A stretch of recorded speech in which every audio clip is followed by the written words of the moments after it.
안녕하세요. 우선미입니다. 운영체제 6주차 두 번째 시간을 시작하겠습니다. 이번 시간에는 세그멘테이션에 대해서 공부하도록 하겠습니다. 논리적 단위, 즉 가상 공간에서 존재하는 단위를 논리적 단위라고 했는데요. 이 논리적 단위가 되는 프로그램 모듈, 자료구조 이런 것들을 세그먼트라고 합니다.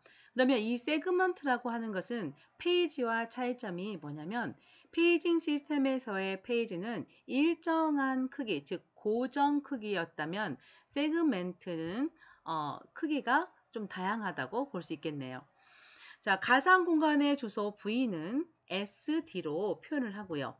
그리고 이 참조되는 세그먼트가, 즉 CPU가 참조하려고 할 때 주기억 장치에 있다더라. 그러면 참조해서 계속 프로세스는 시행이 될 거고, 참조하는 세그먼트가 현재 주기억 장치에 없다면 보조기억 장치로부터 주기억 장치로 옮겨와야겠죠. 자, 가상 공간으로부터 옮겨와야겠죠.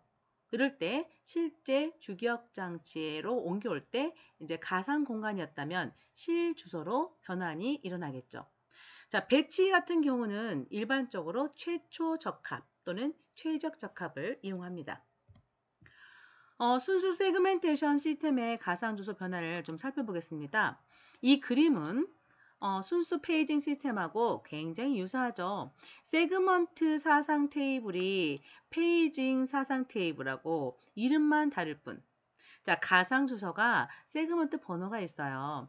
그러면 실제 주기억 장치에서 몇 번지부터 0번지부터 시작하지는 않죠. 주기억 장치에는 운영 체제도 있을 것이고 뭐 필요한 것이 있고 그 후부터 시작하기 때문에 그 세그먼트의 시작점이 달라져요. 그래서 원래 주소가 세그먼트가 S였다면 기본 주소 B에다가 S가 플러스된 상태에서 S-가 구해지는 거예요. 그래서 S-는 이제 실제 세그먼트 주소가 된다면 거기에 변이는 그 세그먼트 내에서의 실제 위치잖아요. 내가 가지고 싶은 거. 가져오고 싶은 데이터가 이만하다면 이 덩어리 이만큼씩 다 저장할 수는 없다고 그랬죠. 그래서 하나의 블록으로 저장을 한다고 했잖아요. 이 블록을 세그먼트라고 하는데 이 세그먼트 내에서의 변이는 가상이나 실제나 이 위치는 똑같아요. 그래서 이렇게 S-D로 계산이 됩니다. 그러면 세그먼트 사상 테이블을 보고 오느냐, 페이지 사상 테이블을 보고 오느냐 그 차이뿐이죠. 자, 세그먼트 사상 테이블의 항목을 보면 존재 비트, 우리 존재 비트 앞에서 잠깐 봤습니다. 주기억 장치에 진짜 있다. 그러면 1이었고 주기억 장치에 그 세그먼트가 없었다. 그럼 0이었잖아요. 그럼 페이지 시스템에서 잠깐 봤었죠. 자, 해당 세그먼트가 주기억 장치에 현재 존재하는지 여부를 나타내는 게 존재 비트다라고 합니다. 그래서 이 보면은 여기는 좀 뭐 주기억 장치, 실기억 장치 있는 경우, 없는 경우, 세그먼트 길이, 그다음에 보호 비트 같은 경우는 이제 RWEA에서 읽기 가능이냐, 쓰기 가능이냐, 그다음에 수행 가능이냐, 어펜드, 첨가 가능이냐, 뭐 이런 식의 정보까지도 다 저장하고 있다는 겁니다. 세그먼트 부재 결함이라는 것은 뭐냐면 우리가 이거를 세그먼트 부재라고도 말합니다. 그런데 참조를 하려고 봤더니 주기억 장치에 없어요. 그러면 세그먼트 부재가 발생한다는 겁니다. 그럼 세그먼트 부재, 정확히 말하면 세그먼트 부재 결함을 발생시켜서 이 세그먼트 부재 결함이 발생되면 참조해야 될 세그먼트를 찾아서 주기억 장치로 가져오게 됩니다. 이것 또한 요구 페이징에서 봤듯이 요구할 때 가져오는 그러한 방식을 취하고 있는 거죠. 이렇게 해서 가져오면 자, 세그먼트 보호 결함이라든지 그것은 주소 계산에 관련된 거고요. 일단 세그먼트 부재 결함 이거는 꼭 알고 갑니다. 페이지 부재 결함이 발생하면 페이지 가져오듯이 세그먼트 부재 결함이 발생하면 세그먼트를 주기억 장치로 가져오게 됩니다. 자, 그리고 세그먼트 공유. 자, 페이징 시스템에서 우리가 변하지 않는 즉 어떤 다중 사용자가 하나의 CPU에서 다중 프로그램 기법에서 변하지 않는 똑같은 프로그램을 수행하고 있을 때 각자 데이터만 따로 저장하고 복원하고 끊어가고 이럴 때 그 중요한 그 서로 공유하는 공유할 수 있는 프로시저는 공유하자 이런 차원에서 페이징 시스템의 공유를 이야기했었죠.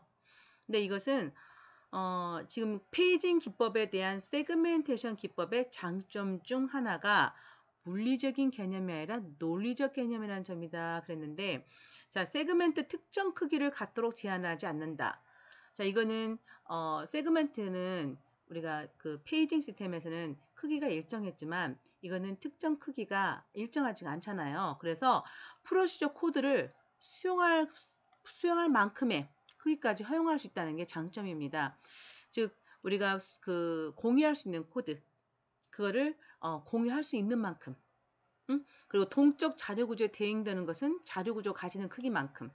자, 동적 자료 구조라는 것은 실제 실행되면서 생겨나는 것들을 말을 하잖아요. 그래서 이런 것들이 잘 이해가 안 되시면 어떤 개념으로 생각하시냐면 일단 세그멘테이션이 뭔지는 확실히 알고 갑니다. 그리고 이런 것들 질문은 대면 수업할 때 그때 다시 받도록 하겠습니다. 자, 이게 문서 처리기 제가 앞 시간에서는 한글을 제가 대상으로 설명을 드렸는데 메모장이나 이런 것처럼 우리가 공유할 수 있는 것은 순수 프로시저라고 했죠. 그래서 공유할 수 있는 것은 공유하자 이겁니다. 그리고 자기들 데이터만 따로 저장하자는 거죠. 그래서 그 사용자가 서비스가 끝나서 인터럽트 걸려서 중지당했다 하더라도 문서 처리기는 그대로 놔두자. 그리고 데이터만 저장하고 빠지자. 그 다음에 다른 사용자가 들어왔을 때는 문서 처리기 그대로 있으니까 자기 데이터만 불러와서 처리를 시작하면 되겠죠. 페이징 시스템에서의 공유와 비슷합니다. 공유 및 보호에서 이제 접근 제어를 이야기를 하고 있는데요. RWA 아까 잠깐 말씀드렸죠. 세그멘테이션 테이블에서 같이 저장을 하고 있다고 했습니다. 세그멘트하고 페이징 시스템을 혼합해서 쓰기도 한다. 그래서 일정한 크기 안에서 가변으로 움직일 수 있게 이렇게 움직이기도 한다는 겁니다. 자, 그러면은 우리가 여기서 이제 세그멘트에서 큰 범위에서 일정한 크기로 움직이는 경우로 지금 그림으로 나타나고 있는데요. 세그멘트 안에 일정한 크기의 페이지를 갖고 있다는 경우죠. 그리고 그 페이지 안에서 또 변이가 있는 경우입니다. 그러면 일단 사상을 할 때 세그멘테이션 번호도 실제 주소로 사상이 돼야 되고 페이지 번호도 실제 주소로 사상이 돼야겠죠. 그리고 이 화살표를 보면 기억나는 거 있으시죠? 연관 테이블이죠. 동시에 검색하는 화살표 여러 개가 동시 검색이라고 제가 말씀드렸어요. 하나씩 아니라. 그래서 빨리 검색할 수 있는 테이블이라고 그렇게 말씀드렸는데요. 연관 기억 장치 사상 테이블이에요. 이것을 그래서 여기에는 어떤 것들이 있냐면 사용자는 최근에 사용한 걸 또 사용할 것이다 라는 거의 전제하에 가장 최근에 사용한 것만 기록을 하고 있는 겁니다. 그래서 바로 먼저 수행할 수 있게 참조할 수 있게 만들어 놓은 거고 거기 없으면 각자 세그멘테이션 테이블 그다음에 페이지 테이블 그렇게 해서 실제 주소로 주기억 장치로 사상시켜서 보내줍니다. 세그멘트 부재 결함이 발생하면 세그먼트를 가져오게 되고 그 세그먼트 또 페이지 부재가 결함이 발생하면 페이지를 가져오게 되는 겁니다. 자, 이렇게 해서 세그멘트에 대해 봤는데요. 그러면 결함이 그러니까 부재 결함 이게 발생했을 때 가져오는 방법을 볼 겁니다. 그럼 가져왔는데 배치를 할 때 최적 적합 또 최초 적합을 한다고 했습니다. 그런데 최초 적합을 하려고 봤는데 공간이 없어요. 그러면 어떻게 해야 돼요? 일단 가져왔으니까 배치는 해야 됩니다. 그러면 있던 공간에 당장 쓰지 않는 그 내용을 릴리즈, 양도시키고 페이지 양도라고 배웠죠. 앞 시간에서. 그리고 새로 가져온 그 페이지나 세그먼트를 위치시켜 줘야 되겠죠. 배치시켜야 되겠죠. 이거를 교체라고 합니다. 자, 그 다음 작업에서는 교체 방법에 대해서 공부하도록 하겠습니다.